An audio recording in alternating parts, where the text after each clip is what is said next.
नमस्कार दोस्तों, आप सभी का स्वागत है मेरे इस YouTube channel short hand Dick पर। दोस्तों, आज की ये वीडियो बड़ी खास है और उन सभी के लिए बड़ी यूजफुल है जो या तो टाइपिंग सीखना चाह रहे हैं या बेसिक सीख चुके हैं और स्पीड बढ़ाना चाह रहे हैं या ऑलरेडी स्पीड पर हैं किंतु गति और बढ़ाना चाहते हैं। वीडियो स्टार्ट करने से पहले मैं केवल आपको इतना ही कहना चाहूँगा कि अगर आप मेरी इस वीडियो को अंत तक देख लेते हैं और वीडियो में बताए गए ट्रिक्स को फॉलो करते हैं तो आप कहीं भी और किसी भी एग्जाम में टाइपिंग के चलते मार नहीं खाएंगे और इसकी 101% गारंटी मैं आपको देता हूं। आपने शायद पहले भी इस विषय से संबंधित कई वीडियोस देखी होंगी। मैं नहीं जानता कि उनके द्वारा कही गई उन बातों का क्या आधार है या उनके पीछे क्या तथ्य है, किंतु यकीन मानिए मैं आज इस वीडियो के माध्यम से स्वयं का अनुभव साझा करने जा रहा हूं आप लोगों के साथ, जिसे अपनाकर न केवल मैंने अपनी टाइपिंग स्पीड को बढ़ाया अपितु इस स्पीड के जरिए 10 से भी ज्यादा एग्जाम्स के स्किल टेस्ट को भी बिना किसी परेशानी के क्लियर किया।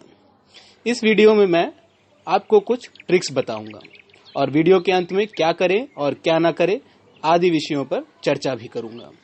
इसलिए आपसे निवेदन है कि आप इस वीडियो को बिना स्किप किए अंत तक देखें और इसका लाभ प्राप्त करें। दोस्तों, हम सबसे पहले बात करते हैं उनकी जो टाइपिंग सीखना चाहते हैं। दोस्तों, टाइपिंग स्टार्ट करने से पहले आप गूगल से किसी कीबोर्ड की तस्वीर डाउनलोड कर लें और उसे देखकर ठीक वैसी ही पिक्चर किसी पेन या पेंसिल के माध्यम से किसी A4 शीट पर बना लें और उसी कागज पर जो आपने अल्फाबेट्स के बटन बनाए हैं उस पर उंगलियों कर रख कर प्रैक्टिस करें। इससे आपको कीबोर्ड के सभी अल्फाबेट्स का अच्छा ज्ञान प्राप्त होगा। इसके पश्चात आप अपने कंप्यूटर में टाइपिंग मास्टर जैसे कोई भी सॉफ्टवेयर डाउनलोड कर लें और उसके लेसन्स का नित्य अभ्यास करें। दोस्तों, अब बात करते हैं फिंगर पोजीशनिंग की। तो जैसा कि आप सभी जानते हैं कि टाइपिंग में उंगलियों का बड़ा महत्व होता है। इस चित्र के माध्यम से आप जान सकते हैं कि किस उंगली को किस नाम से जाना जाता है। और अगर बात की जाए फिंगर पोजीशनिंग की तो इस चित्र के माध्यम से हम यह ज्ञान प्राप्त कर सकते हैं कि हमारे फिंगर्स की पोजीशनिंग क्या होनी चाहिए और किस उंगली से किस बटन को दबाया जाना चाहिए।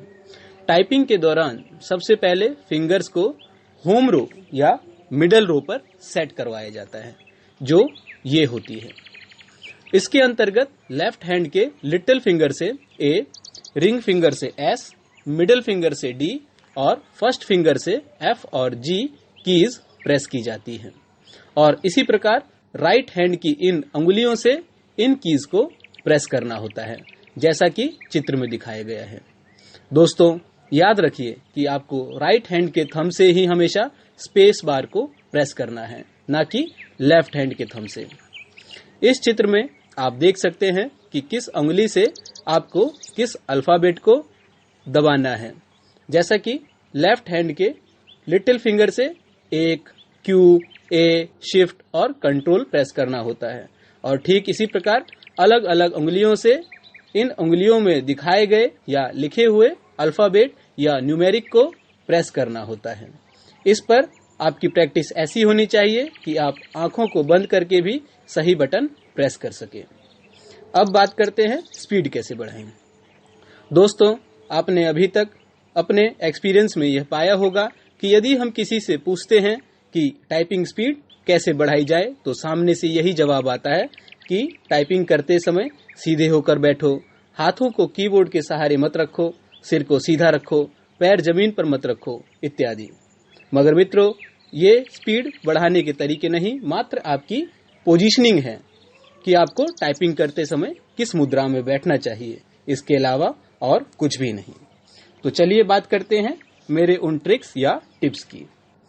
टिप 1, ऑफलाइन प्रैक्टिस करें।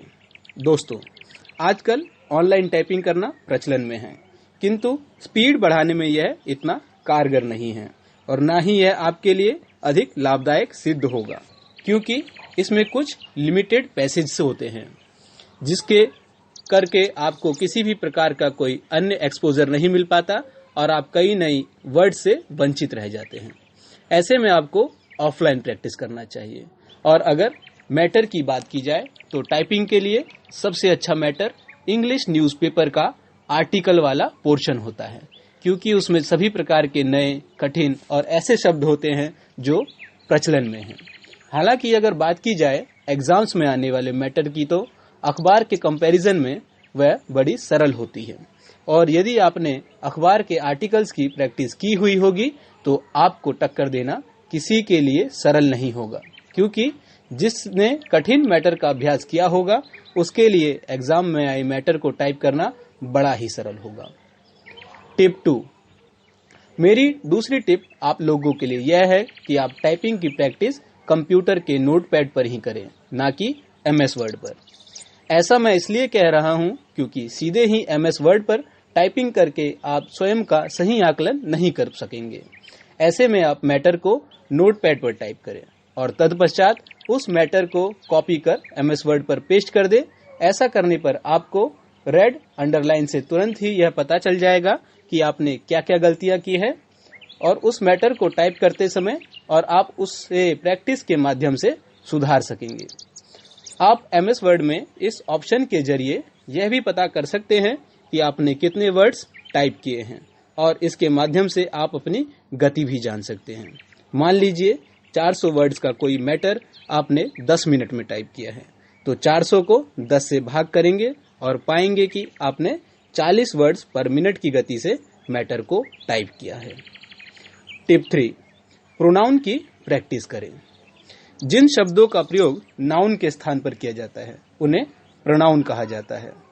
प्रोनाउंस के कुछ एग्जाम्पल्स आप अपने मोबाइल के स्क्रीन पर देख सकते हैं। दोस्तों, किसी भी मैटर में 50% प्रोनाउन ही होते हैं और ऐसे में यदि आपका हाथ इन पर जमा हुआ होगा तो आपका 50% कार्य स्वतः ही सरल हो जाएगा और परिणाम स्वरूप इन वर्ड्स पर आपकी उंगलियां चलेंगी नहीं अपितु दौड़ेंगी। टिप 4, स्पीड से ज्यादा एक्यूरेसी पर ध्यान दें। दोस्तों, आपने अक्सर ऐसा देखा होगा कि कुछ लोगों की टाइपिंग स्पीड तो बहुत अच्छी होती है, किंतु फिर भी वे टाइपिंग टेस्ट में फेल हो जाते हैं। और ऐसा इसलिए होता है क्योंकि वो एक्यूरेसी को दरकिनार कर केवल स्पीड पर ही ध्यान देते हैं, जो उनकी सबसे बड़ी भूल सिद्ध होती है। आपको चाहिए कि जितना भी मैटर टाइप करें पूरी एक्यूरेसी के साथ करें। 35 की स्पीड 2% मिस्टेक के साथ टाइप करना ज्यादा अच्छा है, बजाय इसके कि आप 50 की स्पीड निकालें 7% मिस्टेक्स के साथ। जैसा कि आप जानते ही होंगे कि अधिकतर एग्जाम्स में 5% मिस्टेक्स ही अलाउड होती है, यानी अगर 400 वर्ड्स का मैटर है तो 20 मिस्टेक्स। और ऐसे में यदि आपकी स्पीड अच्छी भी है किंतु एक्यूरेसी पर पकड़ नहीं है तो 20 गलतियां होने में ज्यादा समय नहीं लगेगा। इसलिए कम करें मगर एक्यूरेसी के साथ करें। टिप 5, एकाग्रता बढ़ाएं और हेजिटेशन भगाएं।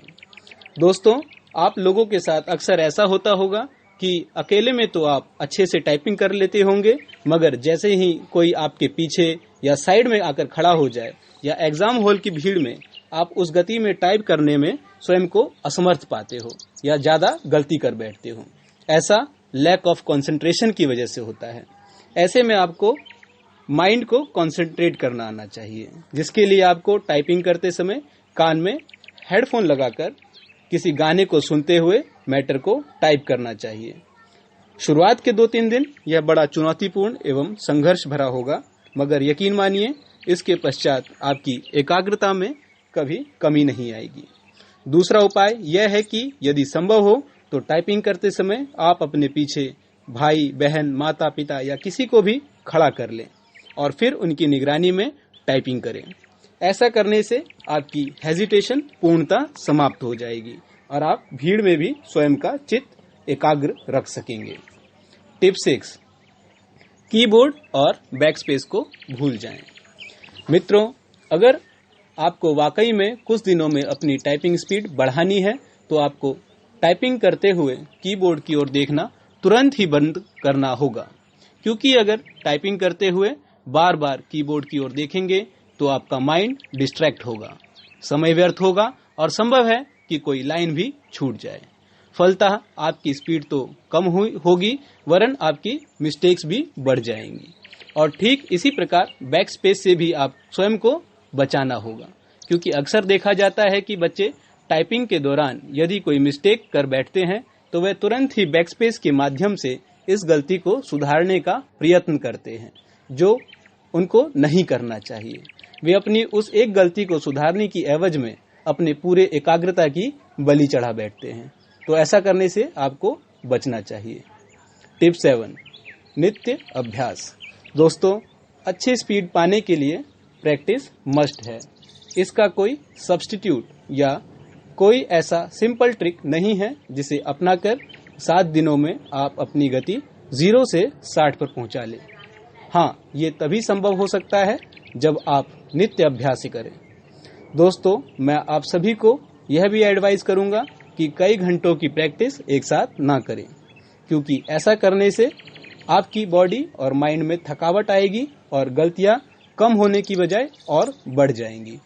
ऐसे में अगर आप एक दिन में 3 घंटे टाइपिंग को देते हैं तो इसे एक एक करके 3 हिस्सों में बांट लें और एक एक घंटे का अभ्यास करें।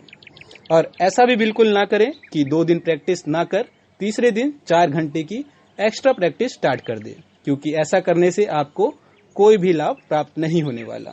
इसलिए नित्य अभ्यास करें। अब बात करते हैं कि क्या करें। आपको स्पेस बार प्रेस करने के लिए राइट हैंड के थंब का यूज करना चाहिए। सभी अल्फाबेट को माइंड में सेट करने के लिए the quick brown fox jumps over the lazy dog sentence की प्रैक्टिस करनी चाहिए, क्योंकि इस सेंटेंस में A to Z सभी अल्फाबेट्स होते हैं। जिस मैटर को टाइप किया जाना है उसे हमेशा लेफ्ट हैंड साइड पर ही रखें। होम रो या मिडल रो पर ही उंगलियों को रखें और किसी भी अल्फाबेट को टाइप करने के पश्चात उस उंगली को पुनः होम रो पर ले जाएं। पैराग्राफ की प्रैक्टिस करें। एग्जाम से पहले बायोग्राफी या उन मैटर्स की प्रैक्टिस करें जो प्रचलन में हो। 10 मिनट का अलार्म लगाकर ही टाइपिंग करें, जिससे कि आपको पता चल सके कि आपने 10 मिनट में कितने वर्ड्स टाइप किए हैं। क्या ना करें, बैक स्पेस का यूज ना करें, लेफ्ट है थंब का यूज बिल्कुल भी ना करें, क्योंकि यह कंफ्यूजन क्रिएट करता है। एक ही पैराग्राफ को बार बार टाइप ना करें। हाथों को कीबोर्ड के सहारे ना रखें। टाइपिंग करते समय घड़ी या कड़ा यदि आपने पहना है तो उतार लें। तो दोस्तों, ये थी मेरी कुछ टिप्स। आशा है कि आपको पसंद आई होगी और ये टिप्स आप लोगों के लिए यूजफुल रहने वाली है। आप कमेंट के जरिए अपने सवाल मुझसे पूछ सकते हैं। और हाँ, इस वीडियो को लाइक, कमेंट, शेयर करना ना भूलिएगा और इस चैनल को सब्सक्राइब कीजिएगा, ताकि आपके लिए मैं और भी ऐसे ही वीडियो बना सकूं। धन्यवाद।